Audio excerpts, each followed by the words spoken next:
This one's going out to all the ladies.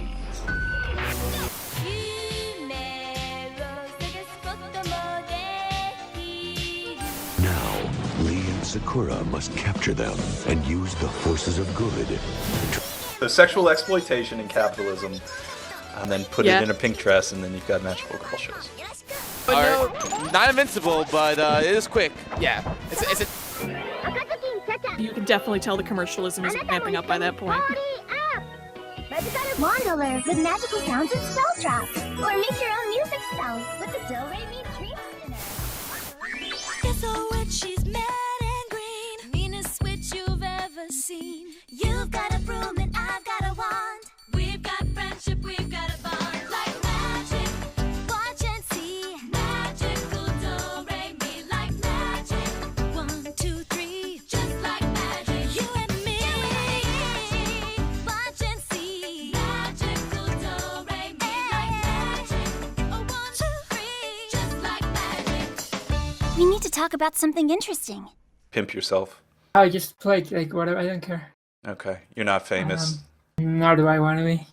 So here's all the magical girl shows that were listed as magical girl shows since Sally the Witch onwards up to the current season of Pretty Cure.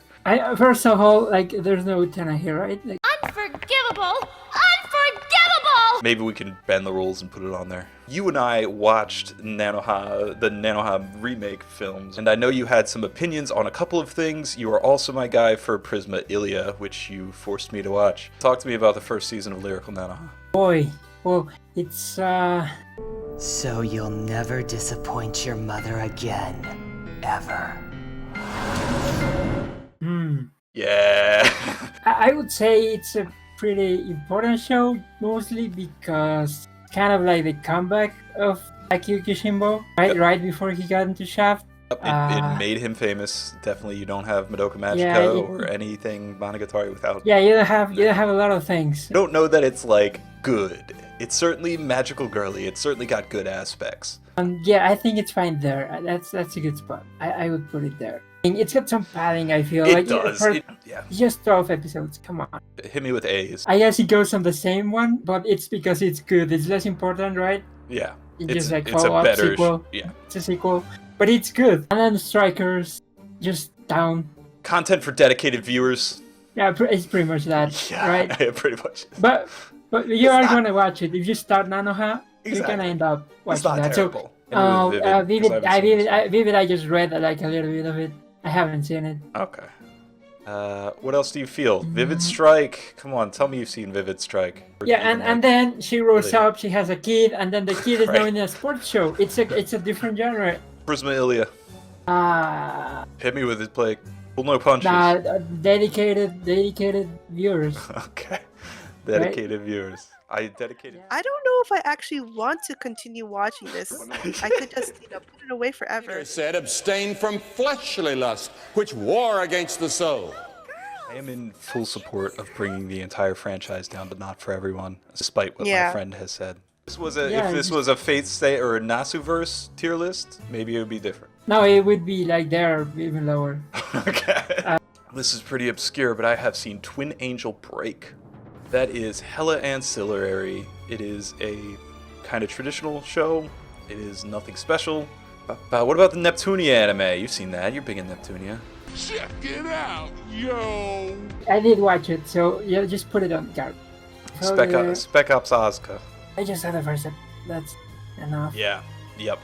I have seen also the first episode. I have put that on Garbo. It wasn't bad. Nah, yeah, but some of the least seems fine. Like, I'm not gonna move Madoka anywhere, right? No, you're not.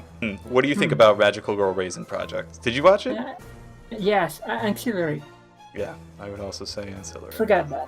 I mean, just give me my opinion. Put Symphoria like at the top, like if you can. Like that's my opinion. Yeah, that's an interesting one. Okay, that one needs to be like super high. Like. But hey, the category is not perfect show because then it would just be Princess Tutu and Madoka Magica. The category is you must watch for the genre. And yes, I think if you're into magical girls and you're not watching Symphogear, what the f are you doing? Wait, Prism Nana, did they actually release anything about that? Which one? Oh, let's just watch Nana instead. That'd be a much better show. I can't delete things from here. Wait, we can make another thing, right? Fake. Fake. Fake show's not real. Delete me. Thank you for fact-checking our magical girl list here. Well, thank you so much, Plake. Your contribution is invaluable. I'm glad to be of help. It's gonna give you so many views on YouTube. I'll cut you a check for a portion of the proceeds. Yeah, like $1. Yeah. Oh boy. And that's gonna be like 50%. Hope this video makes $1.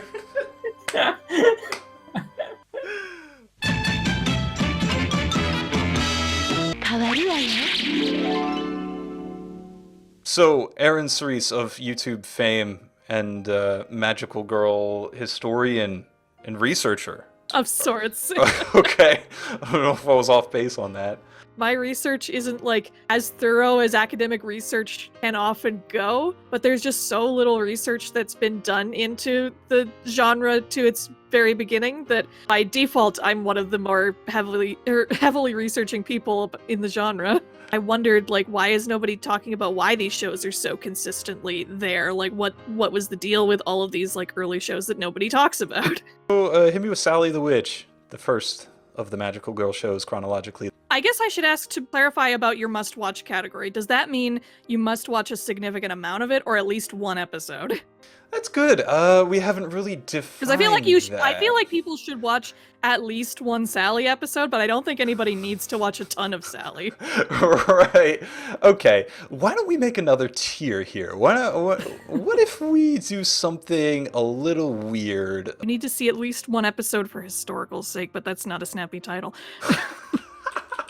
We don't have to have a snappy title. There's a better way to word that category name. Like historically significant, watch at least one episode.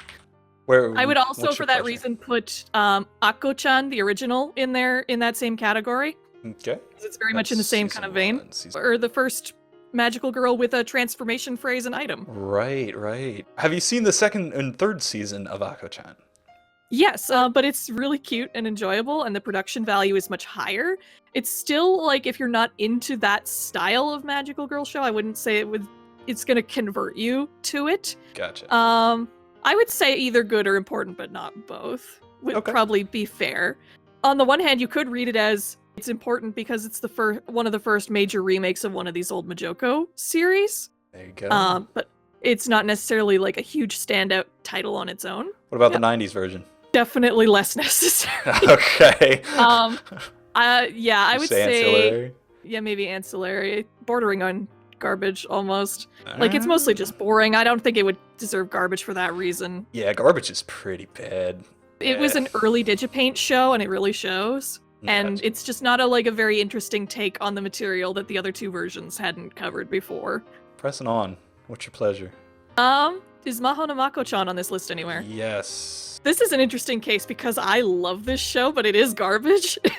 Because it averages out to decent, I feel like. Basically, like, they tried to springboard off The Little Mermaid and make kind of a magical girl show based on that, but they really didn't know what they wanted to do with it, and it ends up being this weird mishmash of a whole bunch of things that don't gel, and it's just a wild, bizarre package that's kind of, like, hard to look away from. Let's go for Et-chan next. Oh, this is the Mimi little girl, right? Yes. I would put that in the same category as Mako.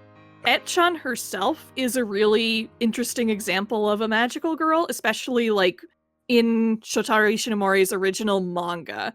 Shotaro Ishinomori used her as a vehicle for a lot of social commentary in the manga, especially like commentary on like war and student riots and whatnot. You don't get many ninja-based magical girls. Red Ninja of Love doesn't take order! Go home, Serena! This is the type of insight you would only get from a true connoisseur of the classics. Well, I see Melmo on there. I've been eyeing Melmo. She's in a similar boat as Mako because her show is buck wild. It's historically significant because it's a Tezuka thing. It's Tezuka's first magical girl type thing. I'm gonna say historically significant. All right. And here's why. Because one, it's a Tezuka thing, and a Tezuka thing is generally historically significant. But also, the show was a sex education program, also. And because of that, there's a lot of nudity in the show, and it is the first magical girl show to feature nude transformations. There's Chappie should be next in my chronology. I'm gonna say either good or important, honestly.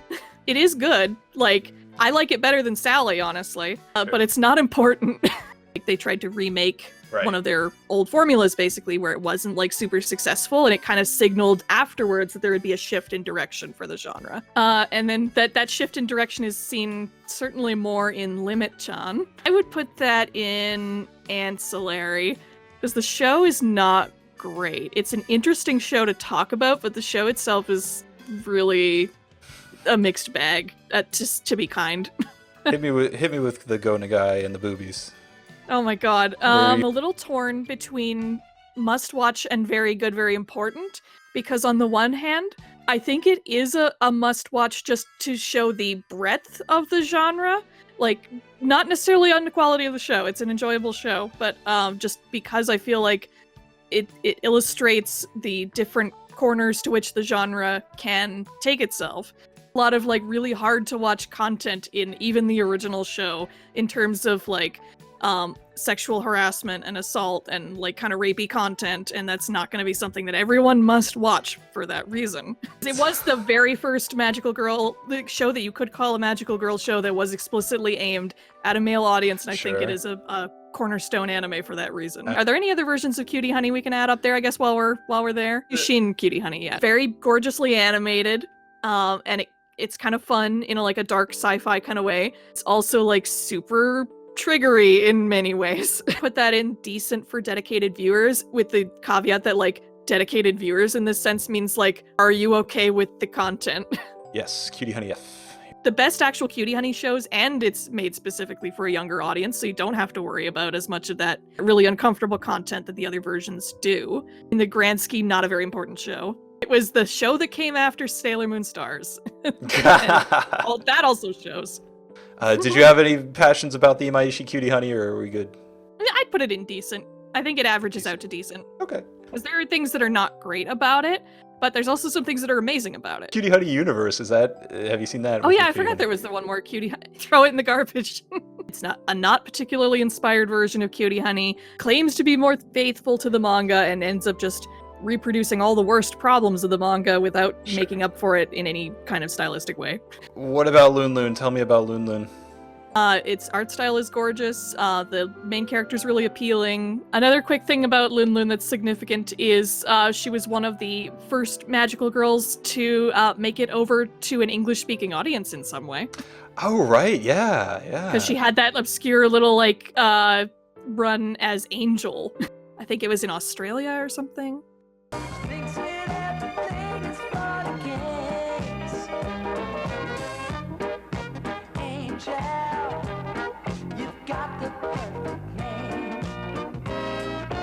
Loon Loon's a good show. Yeah, I would put that in good. Awesome.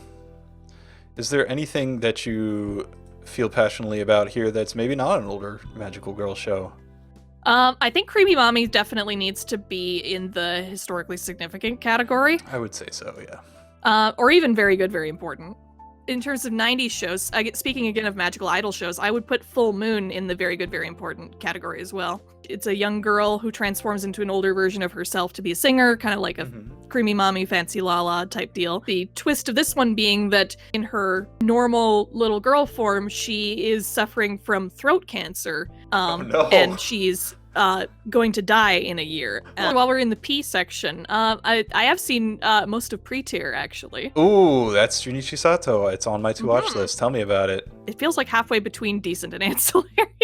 Okay, all right. So, I would lean towards decent just because I'm a softie. A couple shows a couple more shows like we could toss in the garbage that I know Let's of. do it. I love that. You said the perfect thing to me. Let's throw Okusama, the Okusama wa Mahou Shoujo in the garbage. Okay. The high crime of this one is having the most interesting premise you could have for someone who is historically interested in the magical girl genre and absolutely f***ing wasting it. Oh yeah, I'm a middle-aged woman now. I can't be a magical girl anymore. And that sounds super interesting. I want a show about that, but it's just like a booby show. Right, oh shoot, there's Magical Girl Sight. I just noticed it. Throw it in the garbage. Yeah, I hate Magical Girl Sight. People have come to me and said there is something redeeming about how they get through all the everything. But There is, but that's what makes it all the more frustrating. It's like you had something, and you. It also doesn't absolve it from being like post Madoka torture porn, edgy.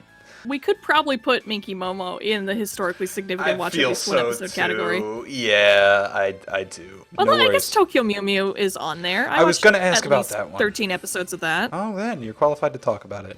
Where are we putting it? Yeah. Oh, I'm hesitant about this one though, because I feel like regardless of where I put it, I'm gonna get shit for it. I probably Better don't you like it than as much me. as a lot of people do. Okay. I know there are fans of this show.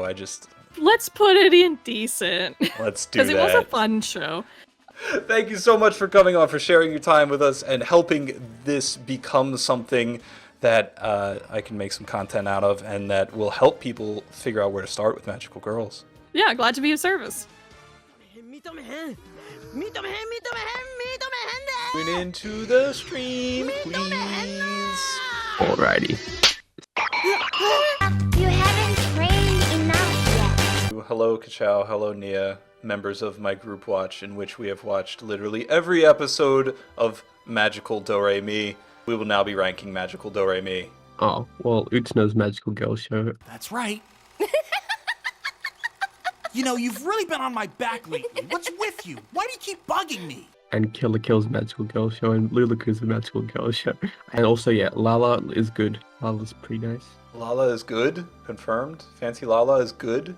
Some of the pacing was maybe a little slower earlier, but I liked it as it progressed. Doremi Sharp. Take Sharp, put it like kind of bottom tier. Oh, yeah, yeah, that was G-Day. baby season. Oya G-Day, yeah. All of Oya G-Day, all the wizard stuff. Enthi, how do you feel about Doremi Dokkan? Is that in a vacuum, or is that after watching 3 seasons of Doremi? It's in the context of the greater magical girl genre. Honestly, but I'm happy to put it higher. I don't know if I could call the season as a whole good or important. Alright, let's do this. We'll put it in historically significant and bump that below good or important. I can vibe with that. With the asterisk that what you're watching for Doremi Dokkan is that one baller Soda episode. Or the two. Just that. Okay. Kind of. And all the end episodes. Moto has Momo. 正義の味方スーパーモモコ I'm a number 1 素敵 Oh, it did have Momo, yeah. All the good, all like the most interesting side character stuff. So Naisho, there's some good right there, huh? Oh yeah, Night Show's pretty great. Yeah, I put that in very good. Maybe must watch out. I'm not sure must, but I don't know. Here's the thing. I think it's the best content of the show, no doubt. Is it like must-watch content for magical girls? I don't know. Like, you could be a magical girl fan without watching Doremi Naisho. However, I think it is very good and very important. Season 1, where are we going with it?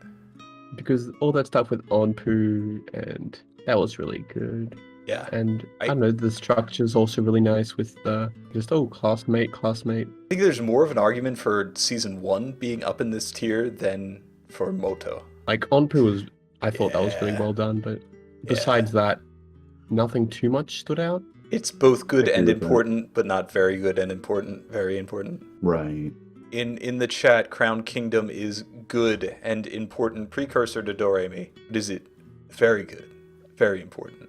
These are the extremely pedantic and largely irrelevant distinctions that make up the tier list content. Next time Sakura and Clear and Sweet ranks every magical girl show ever. Wedding Peach was not a huge financial success. And they're all memes and it's all terrible. I know I'm personally partly responsible for it and I hate it. Rather than using a garbage category, it could be like not for everyone. Kind of, I don't know if that's like the right.